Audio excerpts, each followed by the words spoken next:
So, before we start today's episode, I just want to say a really big thank you to all the new subscribers, to everyone who's watched the new series from the views.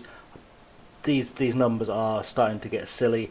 I say silly, silly by my standards, but good numbers. But thanks to everyone who's watched, liked, subscribed, shared. Keep it up.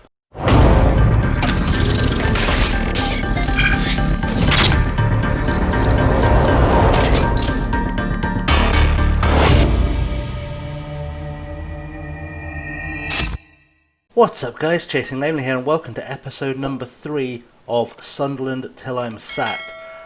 Today's episode we're going to the Carabao Cup second round against Carlisle, and we're going to go fairly well straight into it, but I remembered in the last episode that I completely forgot to show you guys the staff I brought in. So I'd done a bit of a staff overhaul, so I thought I'd show you who has appeared.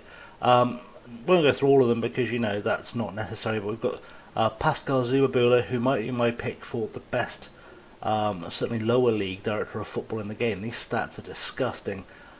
Those of you who are old enough may remember Pascal Zubabula, well, playing for Fulham first of all, but also was the Swiss national team goalkeeper for years. Was a really good goalkeeper. We've got Kevin Summerfield in as our assistant manager, replacing Steve Parkin, just because I thought he'd be a really good choice. That said, he wasn't a great assistant manager at Swindon.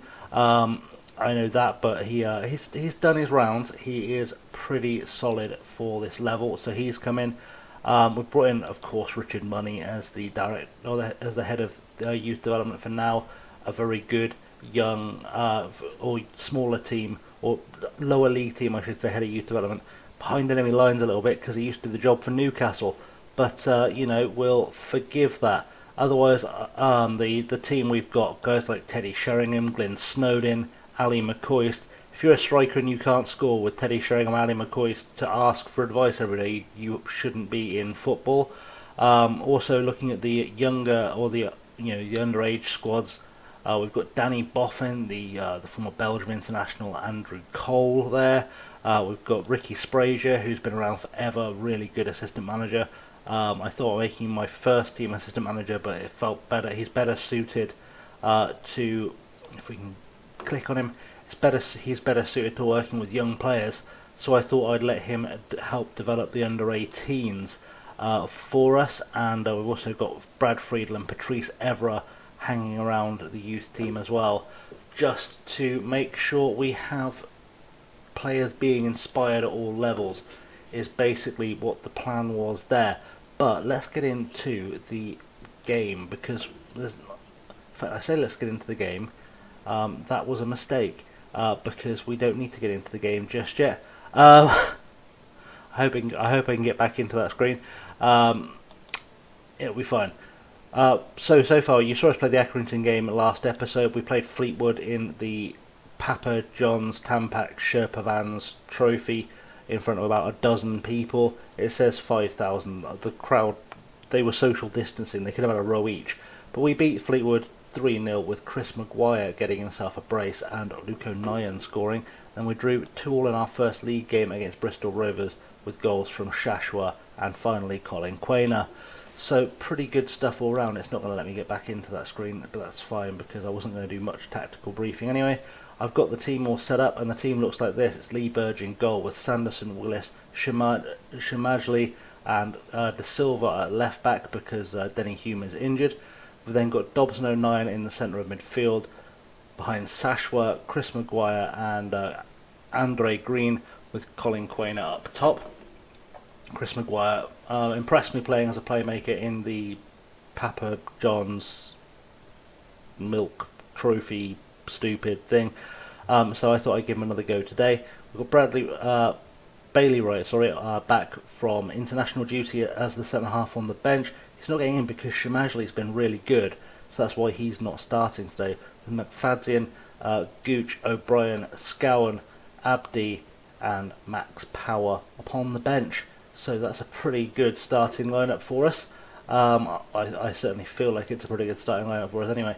But let's get into the game and let's see if we can put a hurting to Carlisle, who I'm fairly sure will qualify as a local derby. Everyone seems to be fairly happy except Jordan Willis, because his team instructions to pass into space doesn't suit his passing, but he's been doing quite well at it so far this season, so I'm not sure why it thinks it doesn't suit him in the slightest. That seems unusual. We'll go with it. I'm sure there's a logic behind that as a sentiment, but as sentiments go, it's not one I'm massively worried about.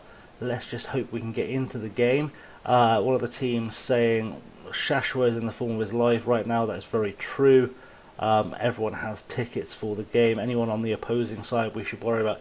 Nick Anderson, I believe, is the son of Darren Anderson. Dean Furman played in the Premier League, so he could be alright.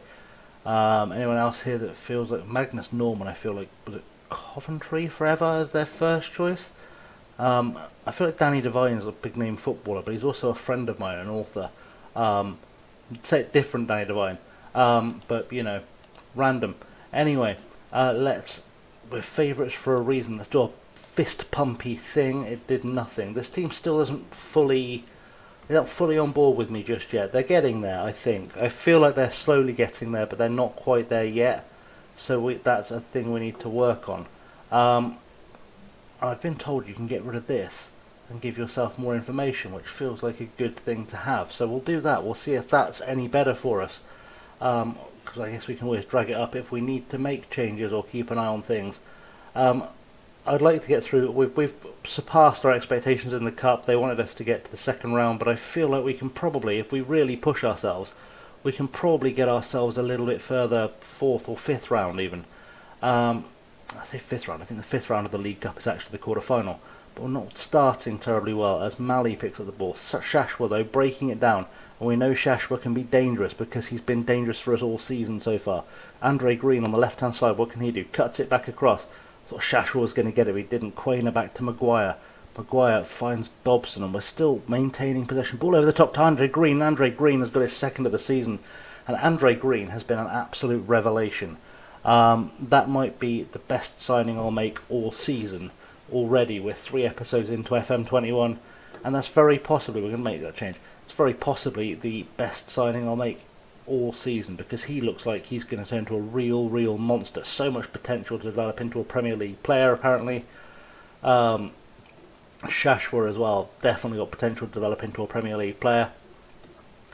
Cannot complain. I'm going to drag up this little tactical screen very briefly, because it feels like we shouldn't be playing on a balanced mentality against Carlisle. Let's just try and score goals past them. It might work, it might not. Green and Shashwa are doing a lot of the running, so they're starting to tire out as well, which is important to keep an eye on.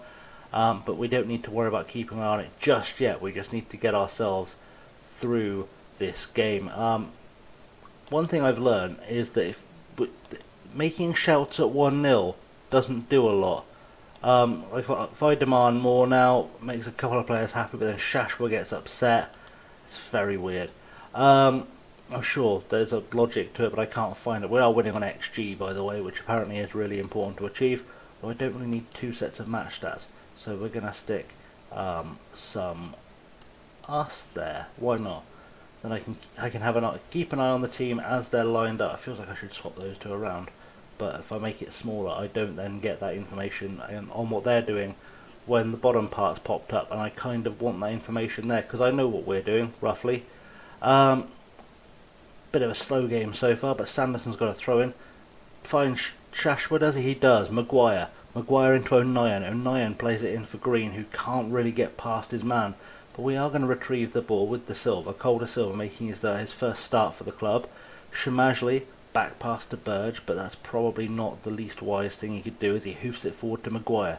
Dobson back through to Maguire. Chris Maguire as this playmaker is doing very well for us. He might have found his niche as Shashwa cuts in from the inside, loses it but gets it back, and now Quainer is there, and Colin Quainer makes it 2-0 with his second goal of the season. And there's almost nobody in the Stadium of Light for this game, but Colin Quainer felt the need to go and celebrate directly in front of the Carlisle fans, which tells me the kind of man he is.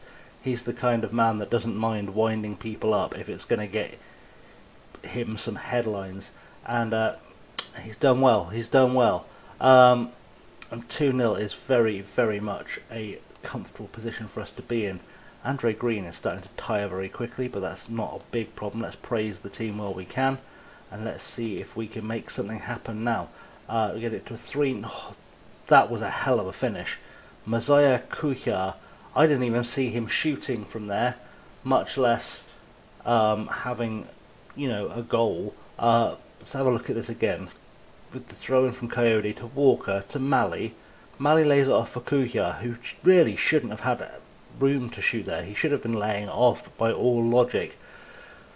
But he's put it away. He's got them on the score sheet. They've certainly got expected goals of .09, which kind of speaks badly for us, if I'm completely honest.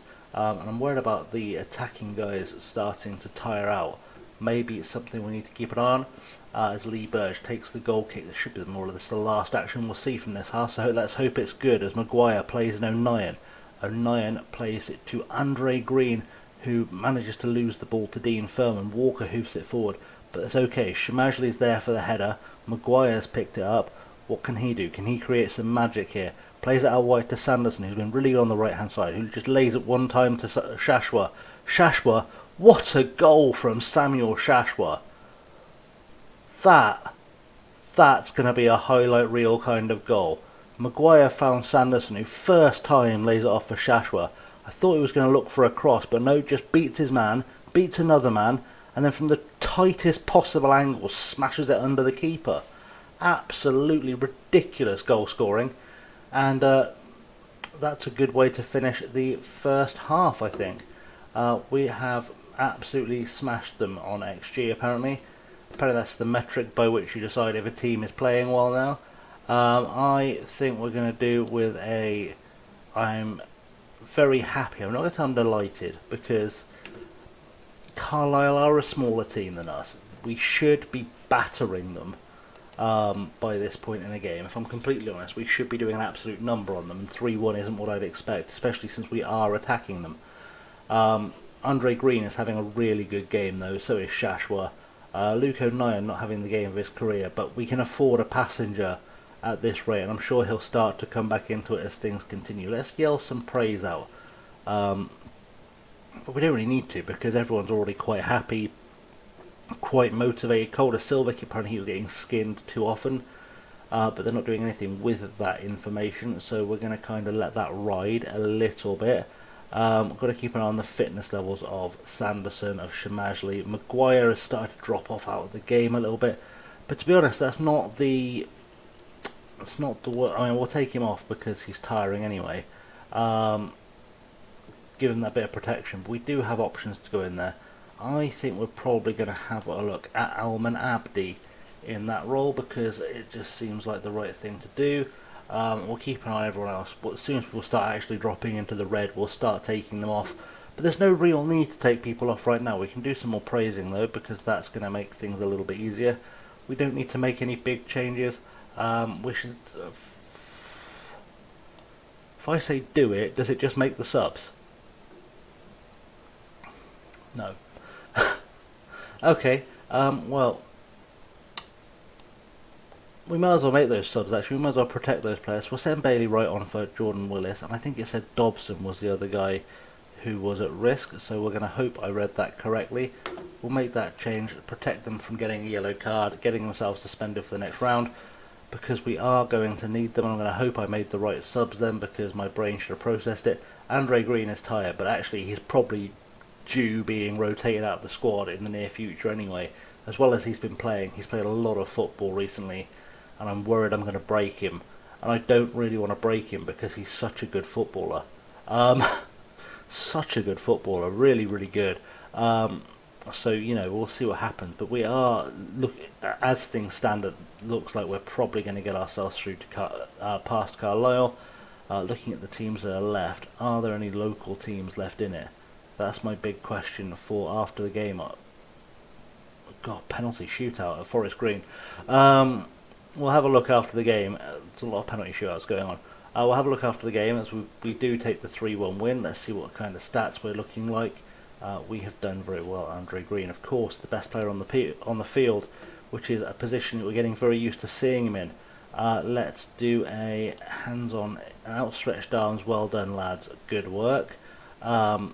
Good stuff for us. Just have a quick look before we'll do the draw in just a second, of course, because that's kind of what we do. But before we come back for the draw, I just want to have a very quick look and see how the other local teams did, just so we can get an idea of who we might be playing. Newcastle will probably be in there. Middlesbrough out, so that's one local derby we will not have, and I don't see Newcastle, so I've got to assume they're not in the competition yet. That's fine. That's fine. So what we're going to do is we're going to cut things there very quickly, and then we'll come back in a second for the draw. Here we have it, the third round draw for the League Cup. Let's see who we can get. Spoiler alert, not really a spoiler, you're going to find out anyway, but we're not going to get a North East derby because both Middlesbrough and Newcastle went out in the second round. So the hope, I think, is to get one of the smaller teams left in the draw and just see how far we can go in the competition. Crawley looks appealing, Cambridge looks appealing for sure. I'd take Morecambe if they can get through. That'd be pretty solid. Let's see who we get. Southampton I'd like to avoid, which isn't. Oh, they've got Portsmouth. There's a big game first out the hat. Oxford Luton. That's always feisty. Oldham. I take Oldham. They're going to go and play Bristol. Bournemouth. Who are they going to get? Chelsea. That's, you know, a decent sized clash. Cambridge. We'll take Cambridge away. Oh, of course, Leicester got that one. Arsenal, let's avoid Arsenal, please. Arsenal Leeds, that's a big game too. Morecambe and Sheffield Wednesday. Potentially a big derby there. We'll avoid Villa, please. Yep, good work. And that's Spurs out the way. Liverpool, let's not get Liverpool. Liverpool, some teams are going to take each other out. Premier League teams taking each other out. Avoid Crawley, we want Crawley. Let's take Crawley. Oh, Crawley Man City. Well, that should be a walkover for City. Preston Wolves, that's a championship fixture of old. Everton, there's only a few teams left. Grimsby, let's take Grimsby. Yes, Grimsby. That is a solid draw for us. Fulham playing Ipswich and Man United will play Rotherham in Rotherham. That's a pretty strong one. So that'll be where we come back, I think, for this Grimsby game, because we should follow the cup run. Following the cup run is always a slightly smart move. So schedule-wise, there's going to be, one game between that. So I'm going to go play Oxford now, and then the next episode, which, you know, should come out tomorrow, is going to be the Grimsby game. So we'll come back for that. In the meantime, guys, thank you for watching. Don't forget to hit me up on the socials below, the Insta, the Twitter, and the Patreon at Chasing Lamely. Don't forget to hit like and subscribe. See, I've got to find how I point now because this doesn't work that way. There we go. Like and subscribe, please. Thanks. That was slick. Right. Thanks for watching, guys. As always, I've been Chasing Lamely. Until next time, have a good one.